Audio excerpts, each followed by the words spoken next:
Bienvenidos a ¿Por qué odiamos? Una reflexión. Muy buenas noches. Hoy vamos a analizar el último de los capítulos, que es sobre la esperanza, y para ello tenemos una invitada muy especial, que es Lucina Jiménez. No solamente es directora de El Imbal, sino sobre todo, yo diría, es una de las grandes especialistas en México en cultura para la paz. Muchas gracias por estar aquí, Lucina. Buenas noches, soy yo la agradecida, Guillermo, por esta invitación. Bueno, este capítulo comienza con una pregunta que es ¿cómo cambiar la mentalidad de la gente de nosotros contra ellos? Sí, yo creo que esa es una pregunta básica porque estamos refiriendo a la posibilidad de vivir juntos y a vivir juntas en una sociedad donde la diversidad y la desigualdad de pronto nos pone en tensión, en donde pareciera ser que tu existencia es... Me estorba, ¿no? Me estorban los demás, cuando en realidad lo que tenemos que hacer es pensar en el nosotros. Exacto, todos en el nosotros estamos incluidos, tanto las personas en su individualidad y en su identidad, pero en la interacción con los demás. Una sociedad no puede vivir más que en colectivo, respetando, por supuesto, los derechos fundamentales de las personas. Claro. Bueno, y utiliza un primer ejemplo, que es el asunto de la pacificación en Colombia y las FARC. Y entonces el neurocientífico se va a hacer encuestas y se mete a la mitad del conflicto. Pero yo entiendo que tú también estuviste metida en el proceso. Conozco el proceso de Colombia porque lo viví, digamos, desde los años 90. Ajá. Yo estuve en Medellín como un trabajo los años académico. 90 bastante sí, fuertes. En el año más fuerte, sí. Probablemente. Y mi tema era el público y sus teatros y las escenas y la realidad y la ficción o la violencia como un hecho cotidiano. Entonces, efectivamente, en el año 2016, cuando se hace el plebiscito, estaba ahí junto con el movimiento de Cultura Viva Comunitaria, con Celio Turino, con Jorge Melguizo y con muchas otras organizaciones de base que venían trabajando el arte para la transformación social en las comunas y en varias de las zonas de conflicto. Y ahí caímos en la conciencia de que este concepto de paz, bueno, ya lo sabíamos antes, pero la realidad te lo estaba diciendo ahí, que el concepto de la paz no siempre es el mismo concepto para todos. ¿A qué te refieres? Que la paz es un concepto muy ambiguo, que si no tiene un referente en la territorialidad, en la individualidad de las personas y en su entorno inmediato, se vuelve algo demasiado abstracto y a la gente le cuesta trabajo entender de qué estás hablando cuando estás hablando de la paz. En el programa lo que hacen es contrastar, digamos, la deshumanización de uno y otro bando con el encuentro con el otro y humanizar al enemigo. Es que hay muchos esfuerzos en ese sentido que tratan de colocar la reflexión y la posibilidad de la conciliación, incluso del perdón y de la posibilidad de la reconciliación y la vuelta al tejido social, es porque es una sociedad en donde ha habido demasiados años en guerra. Eso va dejando unas memorias corporales, unas historias que si no tienen una posibilidad de salida, se vuelve muy difícil. Estamos hablando de sociedades desiguales, estamos hablando de un desencanto también de la política y estamos hablando también de unas normas intolerantes también, en donde la estigmatización de los unos contra los otros se convierte en barreras absolutamente distintas porque sobre todo está el miedo. El miedo a esa otredad que pareciera ser que es amenazante en un contexto efectivamente de esas memorias.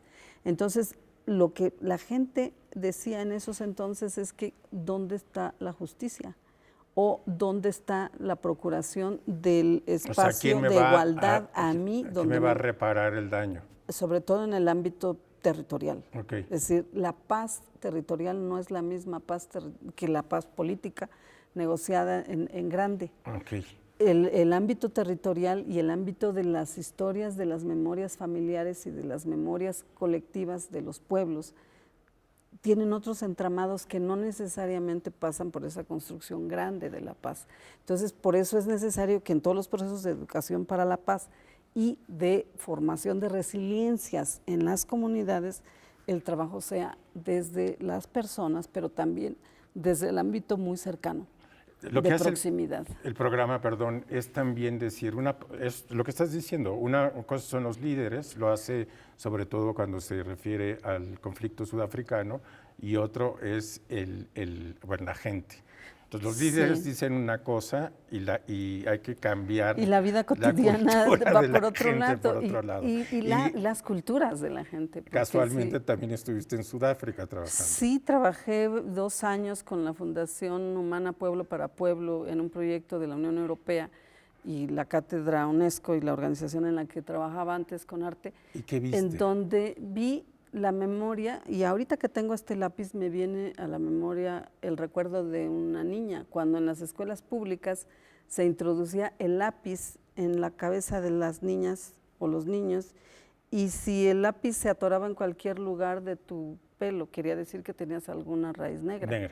No podías estar en esa escuela. Wow. Estamos hablando de formas de discriminación, de intolerancia, de racismo, que por supuesto generan ira, generan enojo, generan tensiones, que cómo las vives tú en tu imaginario, en tu subjetividad, pero también en tu cuerpo. En tu cuerpo como territorio de memoria, como territorio de exploración de esas memorias ancestrales, y por el otro lado de esas formas tan burdas de discriminación que se vivieron durante décadas.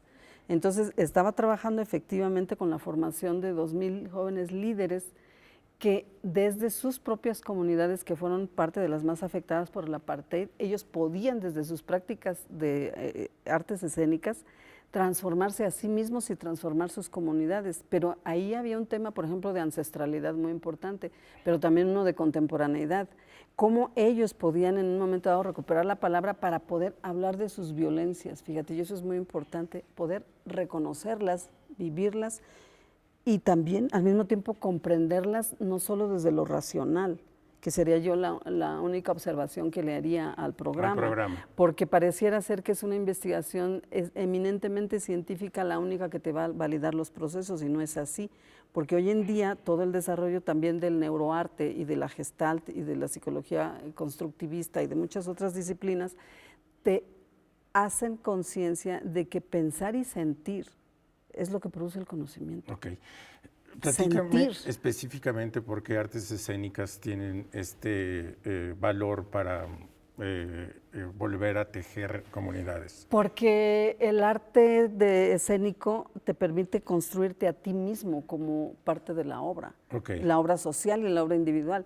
Es decir, si tú aprendes a respirar y a encontrar tu eje, ¿cuál es tu eje? ¿Cuál es tu centro?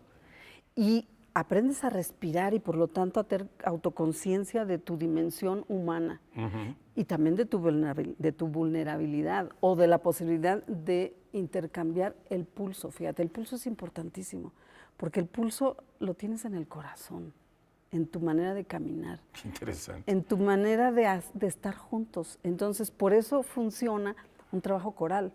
Cuando los chicos y las chicas o los adultos aprenden a respirar, empiezan a entender de dónde viene en su corporalidad esa posibilidad de emisión, de recuperación de la voz propia, pero además la vas a hacer con otras personas. Entonces, y si aparte ese repertorio es un repertorio que tiene que ver con tu cultura, pero también con la posibilidad de la diversidad, entonces tú eres una persona que desde tu propia corporalidad escénica, porque eres un actor en el mundo, eres una actriz en el mundo, entonces las artes escénicas tienen ese poder, pero no solo, es decir, en primer lugar te permiten porque eres tú mismo o tú misma quien está construyendo. Imagínate en un niño o en un adolescente que en una escuela secundaria vive la tensión del miedo, porque tiene miedo a la institución, a la escuela, al profesor, calle, está en desacuerdo con su familia, sus amigos le dicen, o sea, es un momento bien difícil de transitar. Y si aparte de eso no tienen posibilidades de vivir la corporalidad que necesitan, son adolescentes que tienen mucha energía. ¿Qué hacen con ella? Guillermo, ¿a dónde va esa energía? Claro. Por eso es tan importante que en las escuelas se tenga la posibilidad de ese ejercicio artístico, porque finalmente, ¿qué es el arte? Es ética y estética, convertido en acción. Y la posibilidad de imaginarse otro, ¿no? Y por eso tan importante también O de las entrar artes, en el mundo las de artes otro. visuales. Exactamente. En una ocasión, estando en Nueva York, hablaba con un niño y de ahí el logotipo de esa asociación, porque ese niño estaba dibujando y cuando le pregunté, ¿por qué te gusta dibujar? Porque veo que estás muy comprometido con tu dibujo. Me volteó a ver y me dijo, es el único momento en que puedo volar encima de mis problemas. Así de sencillo. Entonces, eso es el arte, cuando tiene ese enfoque. Claro. Porque no toda práctica artística necesariamente te lleva a una cultura de paz, y eso me gustaría mencionarlo. ¿Por qué? Porque tú puedes llevar a los niños o a los jóvenes a una sola reproducción de una estética ya establecida. Establecida, sí, que no tiene nada que ver con ninguna transformación. Exacto. Sino O solamente la como una posibilidad, repetición. exactamente, o cuando tú tienes la posibilidad de innovar en ese campo, entonces Ok. estás construyendo otro mundo. Y en las artes plásticas eso es posible. Tú puedes acompañar a un niño, a una joven, lo he hecho muchas veces con muchos profesionales de las artes, que ya por fortuna están formados en esa perspectiva. Ellos pueden en un momento dado, a través de las artes visuales, ver cómo el niño puede cambiar su perspectiva de mirada, pero al mismo tiempo cómo mirarse él dentro de esa nueva perspectiva. Entonces es bien importante en verdad que las artes sean vistos como un derecho humano que te permite avanzar en ese proceso de humanización que bien señala el programa. La humanización está dada, de ahí que cuando están en el programa haciendo yoga, Exacto, están eso es lo que te quería respirando preguntar. y están acostados, ¿Qué respirando. piensas de esa parte del expandiendo. programa en donde en Baltimore descubren que la respiración y el yoga o el mindfulness, como le llaman, es también un instrumento de pacificación? Me conmovió muchísimo porque es hacer contacto contigo, con tus sentimientos, con tu corporalidad, con tu respiración. O sea, aprender a respirar pareciera una cosa de todos los días, pero no es verdad. Es verdad. No sabemos respirar. No sabemos en qué momento hacer una pausa. No sabemos en qué momento el silencio es lo más inteligente que se puede, que se puede hacer. Exacto. De hecho, tenía yo una maestra que siempre me decía eso, lo más inteligente es cuando saber callar. No Exacto, no estar cuando hablar. todo el tiempo hablando, ¿no? Entonces, esa parte del programa me conmovió mucho porque además tú ves la paz y las palabras que sintetizan los niños Los después. niños, claro, cuando les preguntan. Cuando les preguntan, pues es alivio. O sea, alivio, imagínate. Si dice alivio, quiere decir que antes tenía miedo, tenía frustración. Y hay una cosa muy importante que nuestras sociedades han perdido, y hay muchos estudios muy interesantes a propósito del miedo y de la ira. ¿Qué pasa con las sociedades que no saben hacer nada con la ira?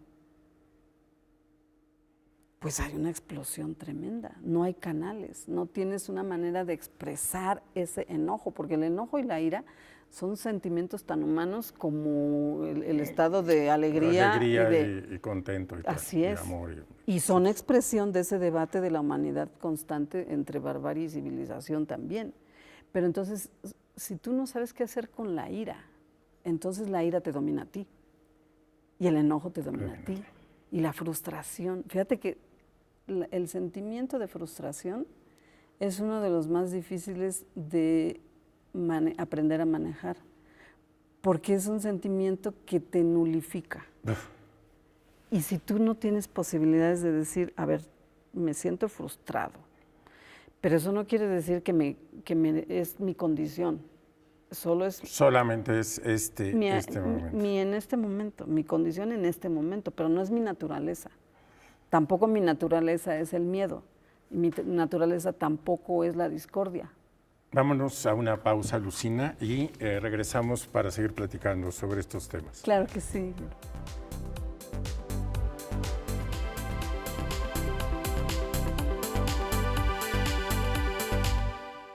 Estamos de regreso en ¿Por qué odiamos una reflexión? Estoy hablando con Lucina Jiménez, yo soy Guillermo Sorno. Lucina, no siempre has estado en el gobierno, sino que también has sido parte de la sociedad civil y has emprendido campañas a través de CONART, que es una de las organizaciones que tú fundaste, que tiene que ver también con estos temas de pacificación y reconstrucción de tejido social. Estuviste en Juárez, que es uno de los lugares que, más conflictivos de México, que me gustaría que nos contaras, y también que nos contaras de la experiencia de Colima. Sí, mira, CONARTE surge en el año 2006 como un esfuerzo por hacer que las artes sean parte del derecho cultural de los niños en las escuelas públicas. Esa era su misión originalmente planteada. Lo que pasa es que cuando llegamos a las escuelas nos dimos cuenta que la realidad que vivían las escuelas eran realidades de violencia. Ajá. O sea, sistémica. Ok.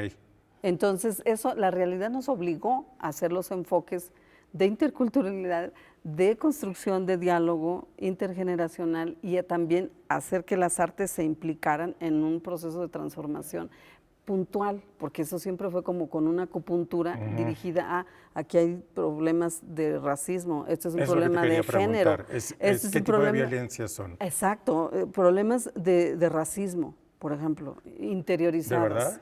Tremendos. Bueno, estábamos hablando de escuelas cuyos niños procedían esencialmente de comunidades indígenas migrantes. Entonces, y sus lenguas y estaban negadas. Había internalizado. Bueno, pues sí, o sea, claro. Desigualdad. Luego, también escuelas con chicos en riesgo de calle, porque ayudan a sus padres a vender cosas en los mercados. Entonces, y por el otro lado también escuelas muy estigmatizadas, porque la propia sociedad las coloca en un lugar. Entonces, frente a la estigmatización y luego el diálogo intergeneracional roto, porque finalmente vivimos nativos digitales con inmigrantes, entonces eso también es otra conflictividad. Y luego las memorias fracturadas. Entonces, esos son elementos de violencias diversas que están, más la de género. Recuerdo que en una de las primeras clases en una secundaria vino un papá a decir que su hijo no iba a bailar, porque su hijo lo que tenía que hacer era boxear. Entonces ahí estamos frente a un dilema. Esa sola frase implicaría mucho análisis. Sí, mucho análisis. Pero finalmente el niño aprendió a bailar y al mismo tiempo mejoró en el box. Claro. Pues claro, o sea, en el box te sirve bailar, o sea, claro. Y su padre vino a agradecer, claro, pero pasamos por amenazas a las maestras. Entonces, bueno, estábamos en eso, cambiamos la realidad de esas escuelas con artistas que se formaron metodológicamente para eso y creamos un programa interdisciplinario para la no violencia, para darles herramientas a las maestras y a los maestros que no saben artes, porque no se formaron ahí. Te quiero hacer una pregunta. ¿Esta metodología es una metodología que fuiste aprendiendo en el camino? La construimos 2 años de experiencia. De experiencia, sí, porque esa es la impresión que me da. Durante 2 años las fuimos incorporando, sumamos ingredientes de interculturalidad, de temas de discapacidad, de temas de género, de temas de espacio público, de temas de pedagogías sociales, o sea, eso que nos permite, y luego el aula y el espacio público, y luego los niños o los jóvenes, o sea, sí fue algo construido colectivamente siempre. Y las propias metodologías de trabajo en las escuelas y en los ámbitos fueron creadas así. Esto estamos hablando del 2006 al 2009, creamos también una metodología para el canto en las escuelas públicas, hicimos diseño de arreglos para los niños que tuvieran toda investigación, o sea, mucho trabajo. Estamos hablando además de Ciudad Juárez. Bueno, Ciudad Juárez entra CONARTE en el año 2008 con ese programa de canto en las escuelas. Y pues la realidad nos rebasó, porque para el 2010 estábamos frente a la sociedad más violenta y más escindida y sobre todo refugiada ya, en ámbitos donde la calle no era una posibilidad. Es decir, la mayor parte de las personas vivían encerradas necesariamente. De hecho, incluso para el pago de los servicios públicos urbanos, acudíamos a lugares donde se concentraba todo el cabildo y la gente entraba a pagar sus servicios ahí bajo vigilancia militar y bajo vigilancia, sí era muy duro, pero en esas zonas justamente fueron artistas juarenses, hombres y mujeres, quienes acudieron a una convocatoria, que además todo el mundo decía, están locos, porque aparte los van a audicionar. O sea, para ir a trabajar a esas zonas, decía, es que no es una audición, es un espacio de experiencia para ver qué herramientas tienen, cuáles necesitan y realmente saber si hay una motivación, porque esto no puedes entrar y luego no regresar. Y se requieren muchas herramientas, no puedes trabajar simplemente con el corazón. O sea, con el corazón tiene que estar bien puesto, pero también no te sirve de necesitas nada. experiencia, proceso metodológico, pedagógico, etcétera. Y además estar dispuesto a equivocarte y de reconocerlo, que te equivocaste. Y bueno, se involucró en un proceso muy complejo en verdad, a más de 4,000 niños y niñas, jóvenes, sus familias. Creamos núcleos musicales para la reconciliación intergeneracional, redes de mujeres en solidaridad que trabajaban en las colonias para poder hacer que si tú no puedes llevar a tu hijo, lo llevo yo, y si no lo vas a poder recoger tú, lo recoge ella, y mucho trabajo colaborativo. Y eso cambia la muchísimo. comunidad, ¿verdad? Así nada más el hecho de tener que llevar al hijo al coro y que el hijo se sienta orgulloso de estar en el coro, cambia. Sí, porque también estaba asociado a un tema educativo también para las madres y para los padres cuando lo sabía. Sí. Pero sí, el hecho de saber que tu hijo ya no quiere ser sicario, que ya no quiere solamente estar en las calles vendiendo droga. Sí. Y sobre todo que tú como mujer tienes la posibilidad de la solidaridad de otras mujeres, porque ellas también se involucraban, es decir, no eran espectadoras que solo estaban esperando a los niños, ellas estaban involucradas en ese proceso. Creo que lo más importante de eso fue que en su momento se creó un Conarte Juárez, 100% juarense, o sea, yo no formo parte de esa asociación civil, son puros artistas juarenses quienes empezaron a trabajar eso e hicieron transferencia. Nosotros siempre dijimos en ese momento que estábamos frente a un proyecto de transferencia, fíjate. ¿En qué sentido de transferencia? Porque las metodologías que Conarte había creado había que hacerlas propias y transformarlas y dejárselas, y si no sirven, deshazte de ellas y crea las tuyas, sí, pero tienes esto como pivote para empezar, ¿no? Porque ¿por dónde empiezas? O simplemente por hacer cantar a los niños por cantar, no. O sea, te sirve 10 minutos, pero después ya no. Entonces tienes que saber a dónde vas y qué procesos formativos estás generando y cuáles, incluso pues hicimos estructuras didácticas, o sea, había todo un proceso metodológico ahí que creo que hoy en día está mucho más avanzado porque hay muchas otras organizaciones y muchos otros proyectos que han caminado por ahí. Creo que el libro de Arte para la Convivencia y Educación para la Paz, que resume en el 2011 esas experiencias, habla de ese sentido de colectividad, porque en Conarte nunca quisimos hablar o de atribuirnos ninguna verdad ni ningún protagonismo. Era tendido de redes para poder hacer algo cuando en México todavía no se tenía ese enfoque en particular, aunque Arte para la Transformación Social se ha hecho mucho, pero un enfoque para educación para la paz no. Entonces empezamos a trabajar en eso, nos enriquecimos mucho del diálogo con Bogotá, con Girona, porque en Girona hay un Conarte internacional también, que ellos están trabajando con chicos y chicas de las fronteras, de las periferias de Barcelona o Girona con la zona de la Costa Brava, ¿no? Inmigrantes africanos, etcétera. Son realidades nuevas, Guillermo. Son realidades nuevas a las que creo que nos estamos acercando, por fortuna ya con experiencias diversas, y creo yo en un momento donde nuestro país lo necesita tanto. Es lo que te quería preguntar para terminar. ¿Qué es lo que nos falta?